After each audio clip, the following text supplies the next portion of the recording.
Mr. Harish Salve, former Solicitor General, is arguably one of the topmost lawyers in India today. Mr. Salve, you've taken this very courageous decision. I must say a lot of Indians are applauding you for being tough enough to say, I will not fight a case that goes against my country. Must have been a tough decision to take, given your professional instinct. Not at all. Not at all, Arnab. We are Indians first. Our country comes first, and I am an officer of the Supreme Court as a senior counsel. And those duties are very clear. Then come the duty to a client. And if any client had behaved like this, I was flicking channels on Monday night when I saw NDTV running a clip. I thought maybe they had got it wrong. And then when I made inquiries, I was told that already a letter has been sent by the Italian government to the government of India. So I'm deeply anguished with what has happened. I'm personally very upset. So are a lot of us. But Mr. Salve, what many are most upset about is the pathetic defense that the government of India, through its additional Solicitor General, put up. I mean, in court, I am told the additional Solicitor General said we have to ascertain if postal ballot is allowed in Italy. I mean, the whole world knows. It'll take a 1-second Google search to know that you can cast a postal ballot in Italy. Aren't you yourself surprised that the government of India didn't know that? No, I must clarify. There was an affidavit filed by the Italians. None of us know Italian law. They gave 2 or 3 grounds on which postal ballots are allowed. And none of those fit this situation in which the Marines were. 2 months had gone by after the judgment. The court had not been constituted. And they were being deprived the right of vote. And so in that circumstance, in fact, if you read the order of the court, the last sentence is very significant. It says, we also want an explanation why the court has not yet been constituted. Totally.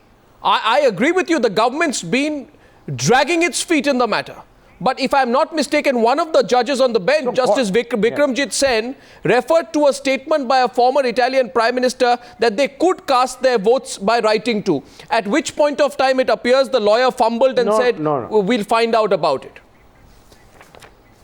What he referred to was something else.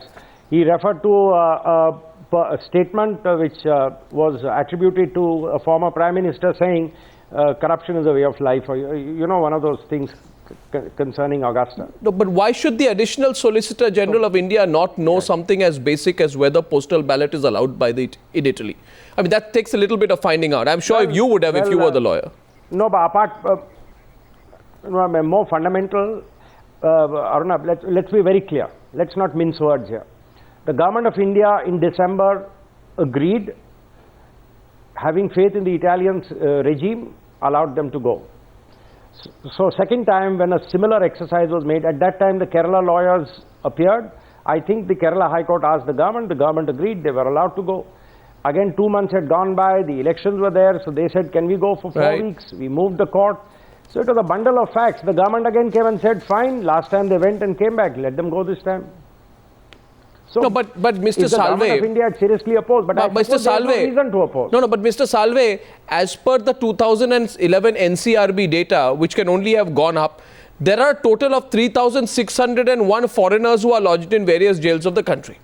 Now, how many of these foreigners go for Christmas vacations, and how many of them go to vote or celebrate holidays? I mean, obviously, these people who are being given VVIP treatment. Let's be very clear. Let's be very clear, in hindsight, merely to go to vote, if there is any flight risk, if the government of India had any reason to suggest flight risk, the court would have said flat no. And what the court went by was the fact that the Republic of Italy virtually, in my perception, it is waiving diplomatic immunity, giving such an undertaking and agreeing. And the government of India also was swayed by it. The court felt that in such a situation there is no harm. I mean, we've all been... we have been conned. But we've all been wrong. We have been conned. But here's, I found out that there were 3 convicted Italian prisoners today in India. One is in Panchkula jail, one is in Himachal Pradesh, one is in Tihar. I think there is an under trial in Maharashtra also. None of these people have gone for Christmas or have gone to vote. Strictly speaking, these people are not even under trials. The problem is, if a court had been constituted, if we had gone past that stage, if charges had been framed, there's no question of the court having allowed them. How was Harish Salve? How was Harish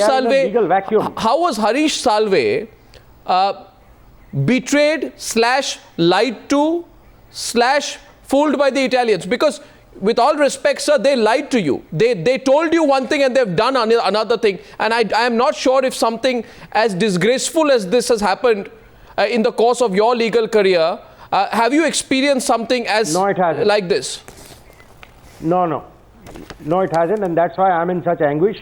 But let me tell you something which I mentioned in my release to the media, because it is important. The undertaking was cleared in Rome. It was not a local act, and it was the Prime Minister's office, the then Prime Minister's office, which had an input. Yeah. I think there has been a change of heart in the last few days. Could be linked to the election, but at the end of the day, you know, Mr. Salve, if a Prime Minister lies, or if the institution of Prime Minister lies, I don't know what hope we have. How will civilized countries work together if this is how we work? I mean, this has been the single biggest setback to public international law in my perception. Without a doubt. Mr. Salve, my last question to you is, can we get them back? If we can't get them back, how do we balance it out? How do we make the 60-year-old Italian envoy to India answerable? Can you take him to court? Can you drag him to jail? What is the value of his guarantee? Where do you stand on it? Two things. First, till 22nd of March, we have time to try and compel them to bring him back through diplomatic means, and I think no step would be too harsh diplomatically to deal with this. Secondly, and if you saw Mr. Jaitley's speech in the Raj Sabha, he has very rightly picked up the point, and I have always been of this view, that where a republic says your courts have no jurisdiction, that is sovereign immunity. But if the republic is moving your court and then going a step further and giving an undertaking to your court, then diplomatic immunity is out. They will have to come up with some very, very good reasons, none which I can think of, as to why they have not brought them back. Well, Mr. Salve, you've taken... Sorry that, now we are invoking an international jurisdiction is no good. Absolutely. Well, I don't think we did a good case in court, and I think the Supreme Court's been betrayed, but so have the people of India. Mr. Salve, thank you for joining me. Many are applauding your decision, but of course, you, I, everyone, we are all wiser in hindsight. Let's see how much pressure we put on the Italians. Thank you, Mr. Salve.